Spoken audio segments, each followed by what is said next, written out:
Assalamualaikum warahmatullahi wabarakatuh.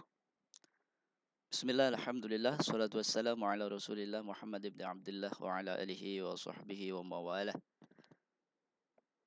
Kali ini kita akan berbicara tentang ketentuan sholat jama'. Yang pertama kita akan membahas tentang pengertian sholat jama'. Menurut bahasa, kata jama' berasal dari bahasa Arab yang berarti menggabungkan atau mengumpulkan. Sementara secara istilah, sholat jama' adalah menggabungkan dua sholat fardu dalam satu waktu. Adapun sholat fardu yang boleh dijama' adalah sholat zuhur dengan asar dan sholat maghrib dengan isya. Jadi di antara 5 sholat waktu hanya sholat subuh yang tidak bisa dijama' dengan sholat yang lain. Jadi sholat zuhur hanya boleh dijama' dengan sholat asar dan sholat maghrib dijama' dengan sholat isya. Berikutnya adalah dalil tentang sholat jama'. Rasulullah Shallallahu Alaihi Wasallam bersabda, "Kana Rasulullah Shallallahu Alaihi Wasallam yajma'u baina sholati zuhri wal asri idza kana ala zuhri sayrin wa yajma'u bainal maghribi wal isya." Nabi Shallallahu Alaihi Wasallam pernah menggabungkan sholat zuhur dan asar bila sedang dalam perjalanan dan menggabungkan maghrib dengan isya. Hadis riwayat Imam Bukhari dan Imam Muslim. Berikutnya adalah pembagian sholat jama'. Ditinjau dari sisi waktunya, sholat jama' ini dibagi menjadi dua. Yaitu yang pertama adalah sholat jama' takdim, yaitu menggabungkan dua sholat fardu dan dikerjakan pada waktu sholat yang pertama. Misalnya menggabungkan sholat zuhur dengan asar yang dikerjakan pada waktu zuhur. Atau menggabungkan sholat maghrib dengan sholat isya yang dikerjakan pada waktu maghrib. Sholat jamak takdim ini harus dilakukan secara berurutan, sebagaimana urutan waktu sholat. Jadi tidak boleh terbalik. Misalnya kalau zuhur dengan asar, maka zuhur dulu yang dikerjakan baru sholat asar. Kalau sholat maghrib dengan isya, berarti sholat maghrib dulu yang dikerjakan, barulah sholat isya. Yang kedua adalah sholat jamak takhir, yaitu menggabungkan dua sholat dan dikerjakan pada waktu sholat yang kedua. Misalnya menggabungkan sholat maghrib dengan sholat isya yang dikerjakan pada waktu isya. Atau menggabungkan sholat zuhur dengan sholat asar yang dikerjakan pada waktu asar. Dan jamak takhir ini boleh dilakukan secara berurutan sebagaimana sholat jamak takdim. Artinya sholat yang pertama didahulukan baru sholat yang berikutnya. Akan tetapi boleh juga tidak berurutan. Misalnya kalau sholat maghrib dengan isya, isya dulu yang dikerjakan baru dilakukan sholat maghrib. Akan tetapi jika memungkinkan maka lebih afdol atau lebih utama jika dilakukan secara berurutan.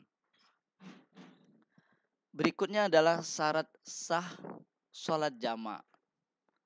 Yang pertama, syarat sah sholat jamak takdim. Yang pertama adalah berniat menjamak sholat kedua pada waktu melaksanakan sholat yang pertama. Segala perbuatan harus diawali dengan niat. Begitu juga dengan pelaksanaan sholat jamak takdim ini. Jadi harus diawali dengan niat untuk mengerjakan sholat fardu secara jamak takdim. Dan niat sholat jamak takdim ini dilakukan dengan cara berniat menjamak sholat kedua pada waktu berniat untuk melaksanakan sholat yang pertama.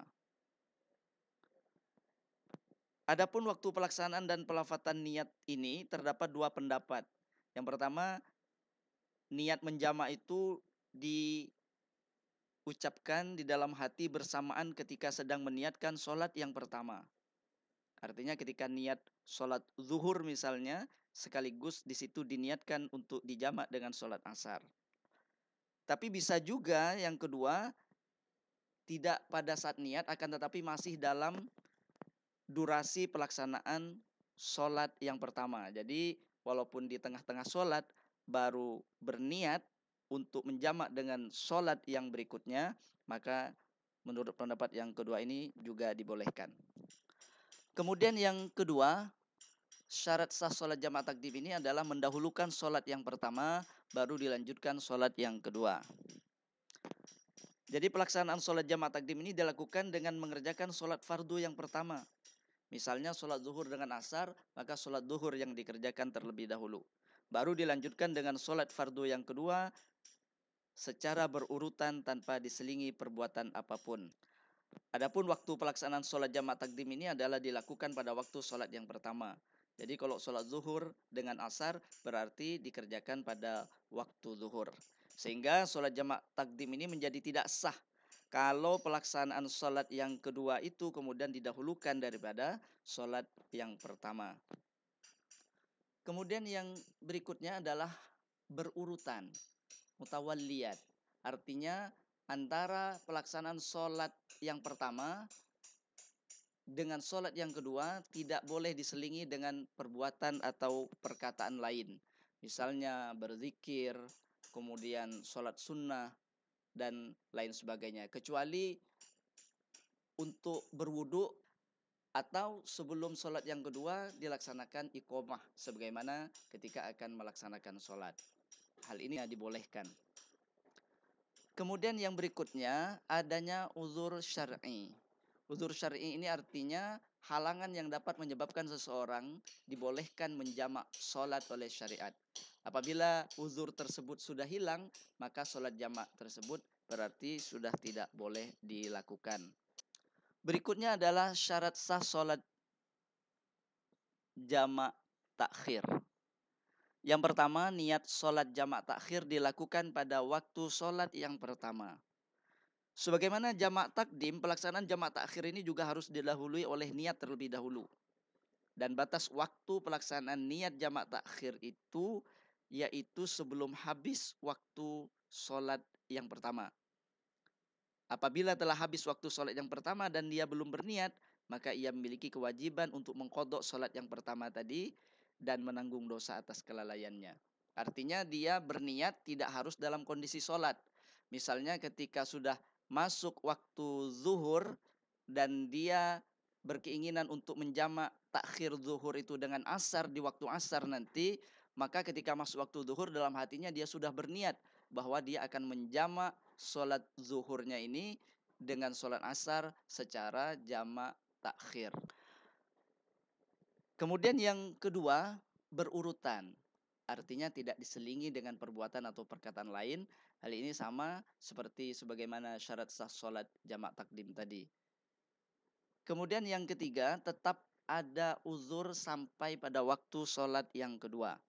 Maksudnya adalah ketika waktu sholat yang pertama masih terdapat uzur hingga memasuki waktu sholat yang kedua, maka sholat jamak takhir ini tetap dilaksanakan.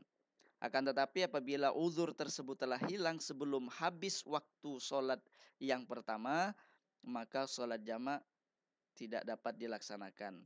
Artinya harus melaksanakan sholat sesuai waktunya meskipun waktu sholat yang pertama sudah hampir habis.